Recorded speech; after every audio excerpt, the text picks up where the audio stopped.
talk about sex trafficking, and sex trafficking is a major thing and it's a major issue, but most people don't know this, but majority of what human trafficking entails, so about 3/4, so 75% of human trafficking is labor trafficking. And so they estimate that there's about 21 million slaves that are enslaved worldwide, and they say that there are more slaves that exist today in our world than ever before in history. So, but think about this, even though sex trafficking gets more, brings in more profit, it's actually labor trafficking that is actually more common. So why do you think that is? And this is actually, please feel free to shout out the answer, what you think it is. But why do you think that even though labor trafficking is the majority of human trafficking, it's sex trafficking that brings in the most money? Why do you think that is? Exactly, sex sells and labor is cheap. So the thing is that they say that it's about $150 billion industry, and I think you said that it was the third largest criminal activity. It's actually the second now, because most traffickers are getting smart and they realize that an illegal drug sales or an illegal weapons or arms sale, that's a one-time transaction, where as a human being, you can literally sell them over and over again until they're basically dead, until they're nothing. So with the work that I do with my organization, I really want to urge you all to kind of look into your everyday lives and see what a situation may be as labor trafficking. So for example, I usually go out and give talks to faith-based organizations and faith-based communities, and I was actually giving a presentation to Emerson Unitarian, and one of the girls I was talking to, after I gave the presentation, she basically came up to me and said, hey, listen, usually after brunch every Sunday, my boyfriend and I, we go to Chinatown and we usually treat ourselves to some massages. And they went to a massage parlor in Chinatown, and what happened was that after the massage, the girl, the one who I was giving a presentation to, the volunteer, said that she went into the bathroom and she noticed that there was a cup of toothbrushes. And she thought that was really weird, because she's like, why is it that in a commercial business there is a cup of toothbrushes? And she also heard above, the floor above, she heard like people scattering, like walking or running back and forth.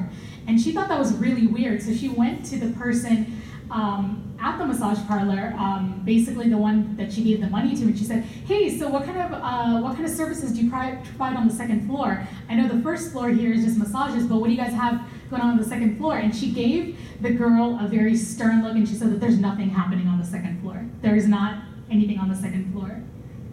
Oh, okay, thank you. Sorry, there's technical difficulties, but that's okay. I don't need a slide. That's just PowerPoint, because people say PowerPoint, what's the power and where's the power and what's the point? I can talk to you all. I don't need technology. So basically, my friend, or the girl who I was giving the presentation to, she reported the incident because she still thought it was very, very suspicious. She's like, there's a cup of toothbrushes and supposedly there's nothing happening on the second floor, but I hear footsteps.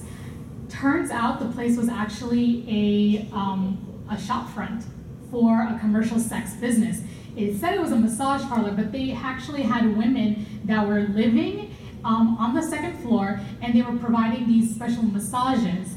And the real interesting thing, and I really urge you all, once you leave this room, like you will see it in present day in plain sight. Houston doesn't have any zoning laws. So you can have a strip club, and right next to the strip club, you will have a nail salon and a massage parlor that's open till 2, 3 in the morning. And let's be honest, no one's really getting their nails done at 2 in the morning. It's usually a shop front for an illegal business. So another example that I really wanted to give you all is, how many of y'all have heard of OTC, the Offshore Technology Conference? So that is usually, for those of you who haven't heard of OTC, it is a conference that happens annually here in Houston, and that really brings in thousands and thousands of people, majority of men. No offense, I'm not discriminating against men. I'm just saying the facts, that majority of the people that come to this conference happen to be men of the oil and gas industry. And these are, close to 100,000 people from all over the world, from places in the Middle East, from places in Africa, and Europe, Asia. and they showcase all of the latest technology and the trends that are happening in oil and gas and drilling.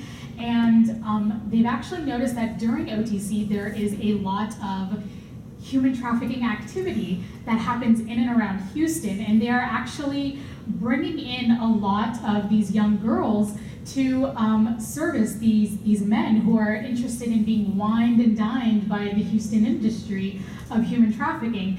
And one of my really, really good friends, Yasmin, she is a makeup artist at MAC. She is at Rice Village, so go check her out. She's amazing. A little self-promotion there.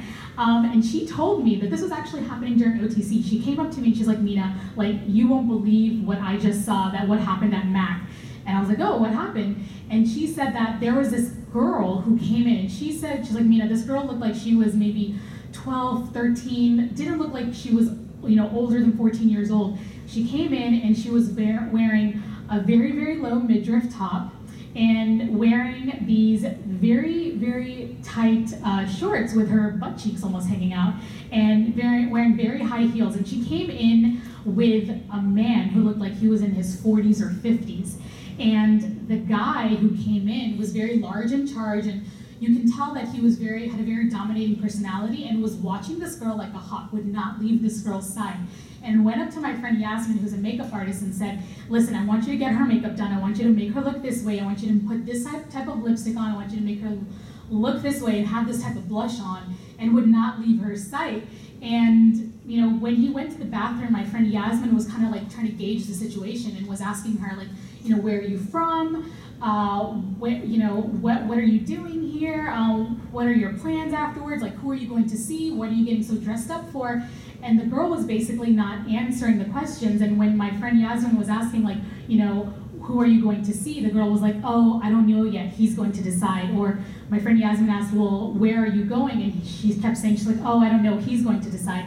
She was basically an underage, girl who was being sold into sex trafficking. So these are the type of questions, or these are the type of red flags I really, really urge you all to kind of look for, especially whenever you come across a situation that seems that it's very, kind of very shady. So for example, if you go to a nail salon or a massage parlor or a place to get your hair cut, why is it that a camera in this establishment is pointing towards the people working there and not towards the register or towards the door? It's because they're trying to keep tabs on the people that are working there, so they don't interact with each other, so they don't talk to each other.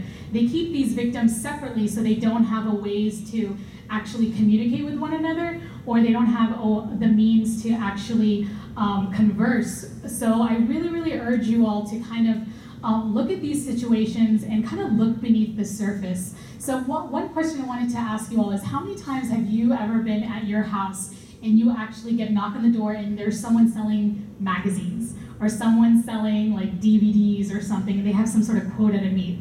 I get that all the time. I've seen it so many times. And I really urge you all to kind of look at it from a human trafficking perspective, because there have been so many cases here in Houston alone where there are these traveling sales crews. They travel from city to city. Whenever law enforcement goes up to them and asks them for their IDs, they don't have their IDs, they don't have any paperwork. They're usually not from the Houston area. They're from places like Detroit or other places in the Midwest or the East Coast. They usually get picked up and dropped off at a certain time, and it's usually a white van, which I don't know why it's a white van. I don't know if people got together and said, hey, we're gonna transport victims in a white van. But it's usually the case where they drop them off at a certain time and they pick them up at like 6 p.m. and they're all supposed to meet at a certain spot.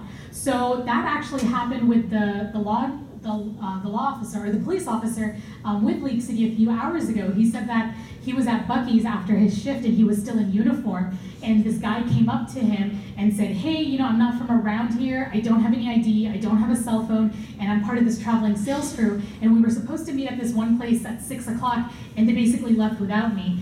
And the police officer asked him, like, hey, well, what part of town are you guys staying in?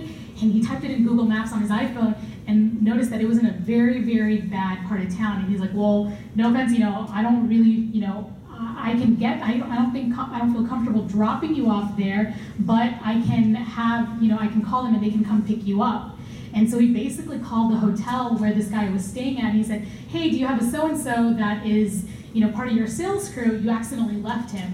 And most people think of these instances as nuisances. They don't want to be solicited at their homes, but I really urge you all to look at it from a human trafficking perspective. And one thing I really want you all to leave with, or before I pass the baton over, because I know we're past our time, is that the choices you make on an everyday basis, whether it's the coffee that you drink, whether it's the chocolate that you buy, whether it's the clothes that you wear, I really, really urge you all to support fair trade, because we can talk all about what's going on in another country, or we can talk about how these traffickers lure these victims, but you all really need to understand that you can potentially be part of the problem, yet you have the capability and you have the capacity to be part of the solution. So this really grand idea of fair trade is ensuring that the stuff that you consume is not produced by slave labor, that these people that are producing the products have fair wages, that earn a fair living, and they are paid not by the cents, but actually by the dollars that they deserve. And before I leave, I just want to let you all know that I have a ton of awesome materials back there. I have my business card, I have free pamphlets and flyers, so you can learn more about fair trade, but also how you yourselves and your communities can get involved, and how, if you are a part of a faith-based community, a part of a congregation, how you all can get involved as well. And I really, really urge you all, I want to empower you all to not only learn the signs, but also to take action, because we can learn about this issue all we want, but as long as we actually advocate for the people that don't have a voice, and actually support institutions and support products that are produced by fair standards, we are part of the solution. We have the potential to speak volumes and reach out to and advocate for those who don't have a voice. So thank you so much.